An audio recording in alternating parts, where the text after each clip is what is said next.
It's been really, we've sort of made the joke on the show that he's flip-flopped on everything except you. It's actually very true. I have to say, as a 55-year-old woman who lived through Vietnam, you know, when I was in 1973, my mom died, and 2 months later, they started the Watergate hearings the day after the election. Do you think it's going to be okay for me to be there? Or what if he wins? She's like, Rosie, you really have to start working on your negative loop in your brain. I have put in that request by tweet. Yeah. And I'm waiting to hear, but, you know, nothing really will. Trump's having a total meltdown after Rosie O'Donnell just hit him where it hurts. His marriage. And folks, it's not pretty. His caps lock tweets are flying faster than his hair in a windstorm. What did Rosie say that got under his paper-thin skin so badly? Well, it turns out our former president can't handle even the slightest joke about his relationship with Melania, and his reaction basically confirmed everything Rosie suggested. Before we move on, I'd like to ask you a small favor. If you appreciate this content, please take a second to like this video and subscribe to the channel. Over 98% of you watch the videos without subscribing. It costs you nothing, but it makes a huge difference to us. So, did you click the subscribe button? Great. Thank you so much. Now, back to the video. You know what's worse than having an enemy? Having an enemy with an elephant's memory who's been taking notes on your weak spots for nearly 2 decades. That's exactly what Trump is dealing with when it comes to Rosie O'Donnell. This mega feud kicked off way back in 2006 when Rosie, sitting pretty as a co-host on The View, decided to call out the future president where it hurts most: his business record and that mysterious animal living on top of his head.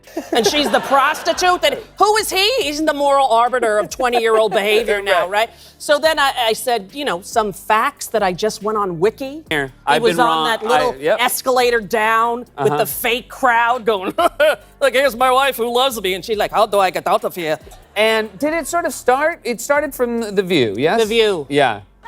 I just thought it would never happen. Same here. So I've been wrong at every turn. I said to my therapist, you know, I got this new show, Smilf, but I have to go to Boston to start shooting. She basically pointed out that Trump wasn't exactly the financial wizard he claimed to be, and well, things escalated quickly. What's absolutely wild about this beef is how one-sided the obsession became. Trump literally couldn't stop thinking about Rosie. Remember that 2015 GOP debate? When Megyn Kelly called him out for nasty comments about women, his immediate response was only Rosie O'Donnell. Like, dude, nobody even mentioned her. But there she was, camping out in his brain, paying 0 rent. Trump's responses to Rosie over the years have been about as measured as a toddler who dropped his ice cream cone. He's called her a slob and disgusting in interview after interview. Most grown men with billion-dollar empires wouldn't waste their breath on a TV comedian, but Trump? He kept the insults flowing like cheap wine at a wedding. The truly bizarre part is how this feud stands out from Trump's other celebrity spats. With most people, he fires off a few tweets and moves on to the next target. But with Rosie, it's personal, it's eternal. Even after he moved into the White House, you know, to run the country, he couldn't stop bringing her up. Meanwhile, Rosie turned this whole situation into comedy gold. While Trump was having public meltdowns, she was basically giving masterclasses in how to expose someone's paper-thin ego. She figured out exactly which buttons to push to make the orange man turn red. Just when Trump thought Rosie had exhausted her arsenal of insults, she went for the jugular with something so painfully obvious even Trump's spray tan couldn't hide his reaction. After years of practice picking apart the former president's fragile ego, Rosie landed on his most sensitive spot: his marriage to Melania. Donald Trump has been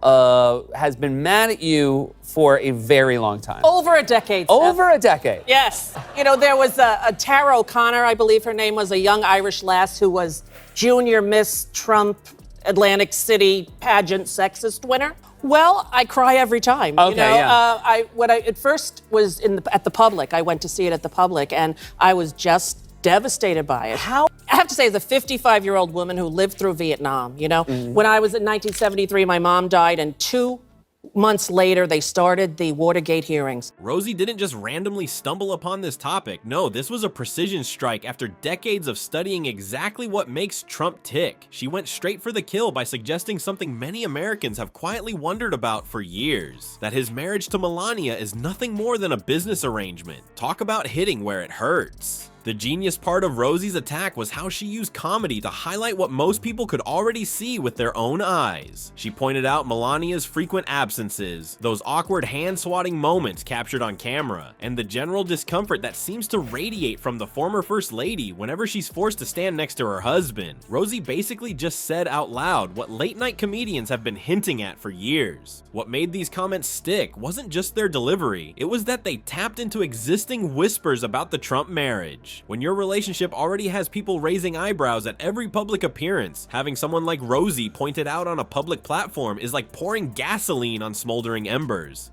And I remember as a child feeling, wow, there's no safety in my house, and look, there's no safety in the world. And all of that came right up when he, first of all, when he announced, I was like laughing. If Trump gets indicted, it would be really great if Mueller let you serve the papers. I feel like that were easily accessible since this campaign began, that he is bankrupt 4 times, that he got all his money from his father the day after the election. Do you think it's going to be okay for me to be there? Or what if he wins? She's like, Rosie, you really have to start working on your negative loop in your brain. And boy, did Trump explode. His reaction was so over the top it was almost comical. All-cap social media rants that basically screamed, "I'm not bothered by this at all," while clearly being extremely bothered. His meltdown actually accomplished the opposite of what he wanted, drawing way more attention to Rosie's comments than if he'd just let them slide. The more frantically Trump denied that his marriage was anything but perfect, the more people started thinking, why is he getting so worked up over this? His defensive overreaction raised the question that maybe, just maybe, Rosie had stumbled onto something real. After all, people who are secure in their relationships don't typically have Twitter tantrums when someone questions them. So the ultimate irony here is that a former reality TV host and supposed master of media warfare just got completely played by a comedian. What Rosie pulled off wasn't rocket science. She simply knew which psychological button would send Mr. Thinskin spiraling. And he said,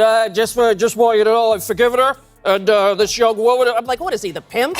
So for those who don't know, because now obviously it's on Broadway in a giant theater, how small is the public? How many seats was it then?